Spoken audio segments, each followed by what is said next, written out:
Film ini bercerita tentang sepasang remaja, Bima dan Dara, yang masih duduk di bangku SMA. Hubungan mereka yang awalnya manis berubah drastis saat Dara diketahui hamil. Kejadian itu mengguncang masa depan mereka, hubungan keluarga, dan pandangan masyarakat terhadap mereka. Dalam tekanan yang berat, mereka dipaksa untuk tumbuh lebih cepat dari usianya dan menghadapi kenyataan pahit dari keputusan yang sudah diambil. Saya akan tanggung jawab. Film ini menggambarkan realita pernikahan dini, tanggung jawab, dan konsekuensi atas pilihan hidup. Tema utama, kehamilan remaja dan pernikahan dini, tanggung jawab dan kedewasaan, konflik keluarga dan sosial, cinta, pengorbanan, dan realita hidup. Film ini menawarkan drama emosional yang kuat, menyentuh isu sensitif yang jarang dibahas secara terbuka di masyarakat Indonesia, disajikan dengan alur yang realistis dan menyayat hati.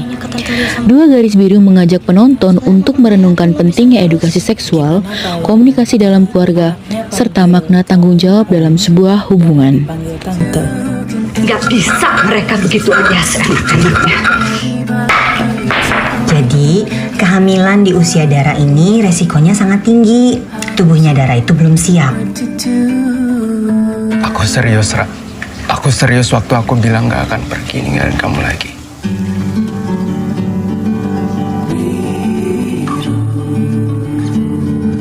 Dara kayaknya ragu. Coba kamu ngomong sama dia. Ini demi anak kamu juga.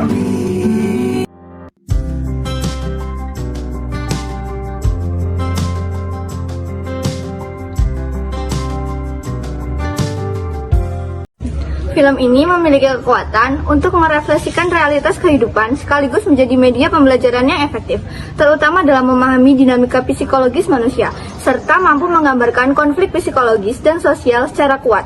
Adalah film Dua Garis Biru pada tahun 2019 yang disutradarai oleh Gina Esnur. Film ini mengangkat isu kehamilan remaja dan segala konsekuensi yang menyertainya. Melalui kisah Bima dan Dara, penonton diajak menyaksikan bagaimana individu pada usia remaja menghadapi tantangan perkembangan yang kompleks. Oleh karena itu, film ini sangat relevan untuk dikaji dari perspektif psikologi perkembangan, khususnya pada masa remaja dan transisi menuju dewasa. Alasan utama memilih Dua Garis Biru adalah karena film ini menampilkan isu yang nyata dihadapi oleh remaja seperti hubungan asmara, tekanan keluarga, pendidikan, dan kehamilan di luar nikah. Tema ini seringkali dianggap tabu, padahal sangat penting untuk dibahas secara terbuka dalam konteks pendidikan dan konseling.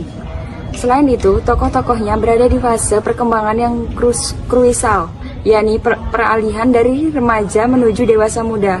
Fase ini ditandai oleh pencarian identitas, pembentukan nilai-nilai moral, serta tuntunan untuk mulai tanggung jawab atas pilihan hidup.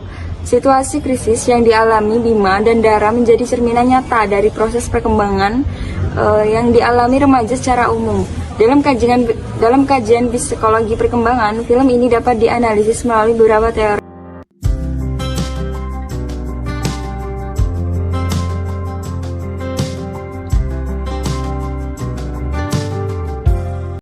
Dalam film Dua Garis Biru 2019 karya Ginarti Esnoer, tokoh utama seperti Bima dan Zara atau Dara menunjukkan dinamika perkembangan individu yang dapat dianalisis melalui teori psikososial Erik Erikson.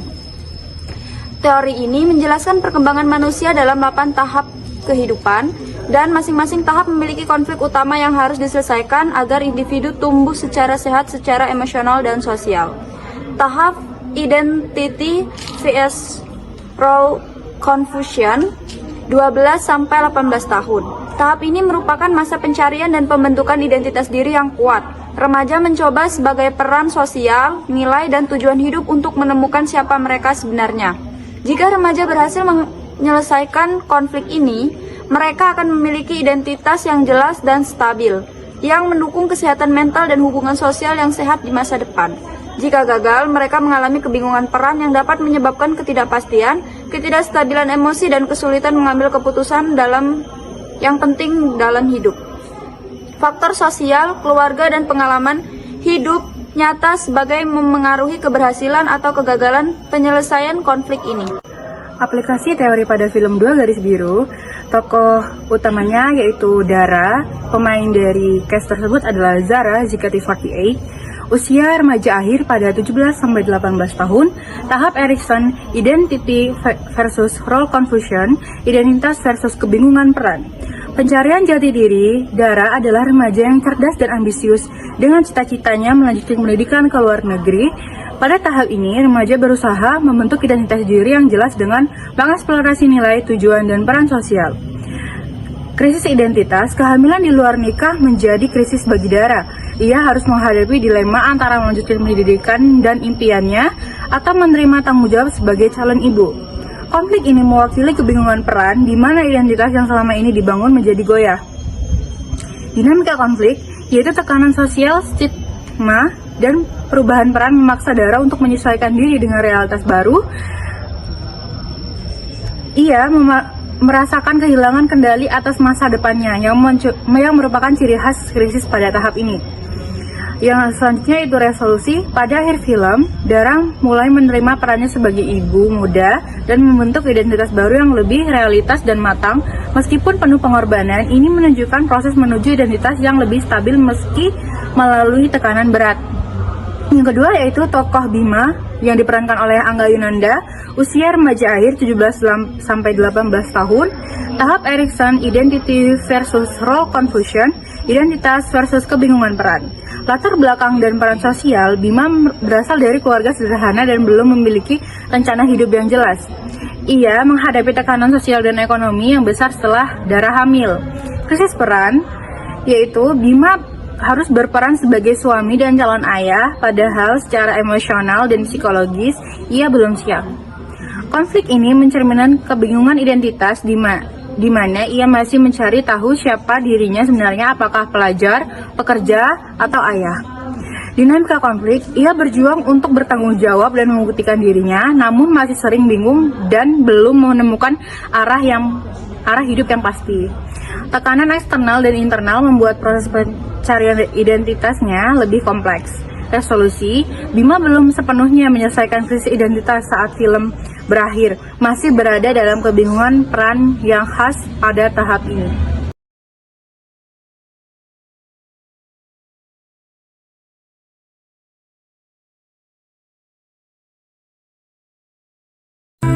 Sikap Zara dalam menghadapi tantangan. Yang pertama, ia bersikap rasional. Zara menghadapi masalah dengan pemikiran yang lebih logis. Ia memikirkan masa depan anaknya, pendidikannya, dan kehidupannya secara realistis. Yang kedua, mengambil tanggung jawab. Meskipun berat, ia tidak lari dari kehamilan yang terjadi. Ia memutuskan untuk melahirkan dan bertanggung jawab sebagai ibu. Yang ketiga, komunikatif dengan orang tua. Ia tetap berusaha menjalin komunikasi dengan orang tuanya meskipun sempat berkonflik, terutama dengan ibunya. Yang keempat, mengorbankan mimpi demi realita. Dara memilih menunda mimpinya untuk melanjutkan studinya ke Korea dan menerima keadaan sebagai seorang ibu muda. Sikap Bima dalam menghadapi tantangan. Yang pertama, berusaha menjadi bertanggung jawab. Meskipun awalnya bingung dan tidak siap, Bima perlahan berusaha ikut bertanggung jawab sebagai ayah. Yang kedua, mencari jalan untuk mandiri. Ia mencoba membantu orang tuanya dan bekerja, menunjukkan niat untuk mandiri meskipun usianya masih muda. Yang ketiga, belajar dari kesalahan. Bima mulai menunjukkan kesadaran bahwa tindakan masa lalunya membawa konsekuensi besar, dan ia berusaha memperbaikinya. Yang keempat, menerima kenyataan dan peran baru. Ia berusaha menerima kenyataan bahwa hidupnya berubah dan mencoba beradaptasi menjadi sosok ayah. Sekarang kamu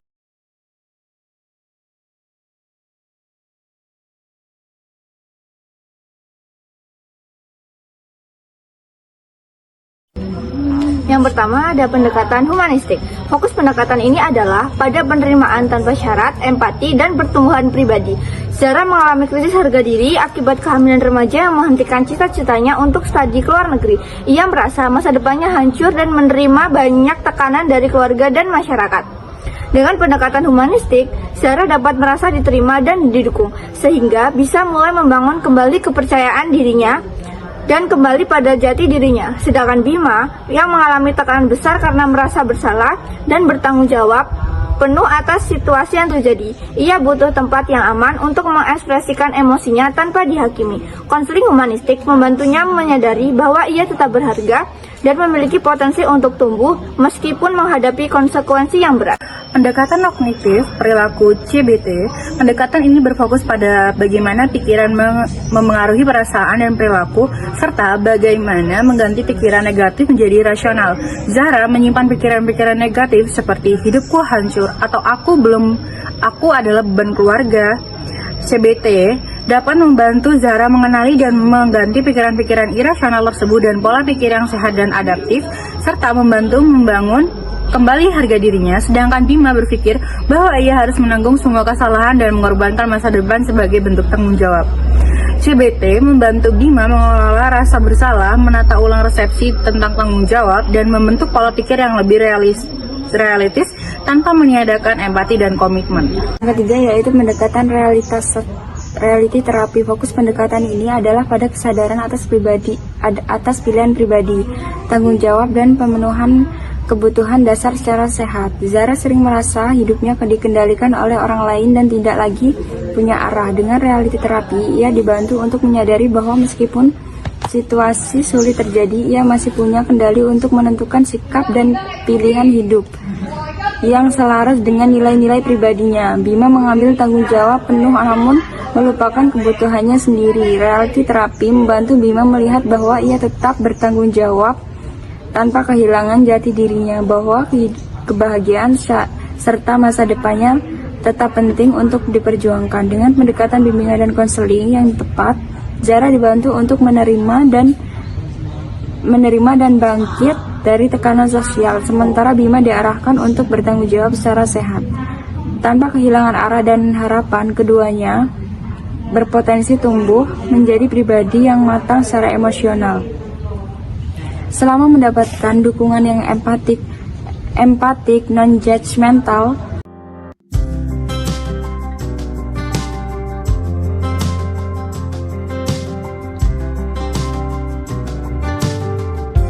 pendidikan, film ini menyadarkan pentingnya pendidikan seksualitas dan kesehatan reproduksi yang komprehensif dan terbuka di sekolah agar remaja memiliki pemahaman yang tepat dan bertanggung jawab terhadap pilihan hidupnya. Bimbingan konseling. Peran konselor sangat krusial dalam mendampingi remaja yang menghadapi krisis identitas, tekanan keluarga, dan perubahan besar dalam hidup. Konselor harus mampu menjadi pendengar yang empatik dan pemberi solusi yang tepat. Selanjutnya, kehidupan sosial.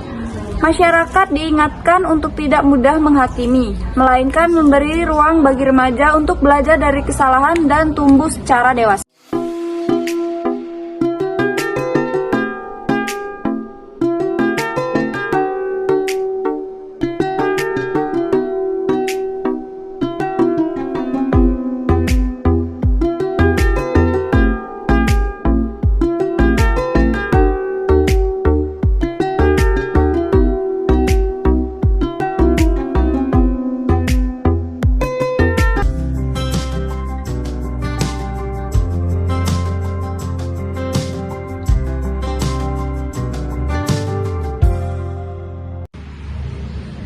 Film Dua Garis Biru bukan sekedar kisah cinta remaja.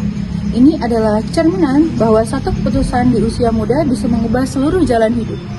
Cinta saja tidak cukup, yang dibutuhkan adalah tanggung jawab, keberanian, dan kedewasaan. Film ini mengingatkan kita bahwa mendampingi anak bukan hanya soal melarang, tapi juga membekali dengan ilmu dan nilai kasih sayang. Karena terkadang seseorang tumbuh dewasa bukan karena pilihan, tapi karena keadaan yang memaksanya. Dan saat itu terjadi, keluarga dan masyarakat seharusnya hadir bukan untuk menghakimi, tapi untuk mendukung.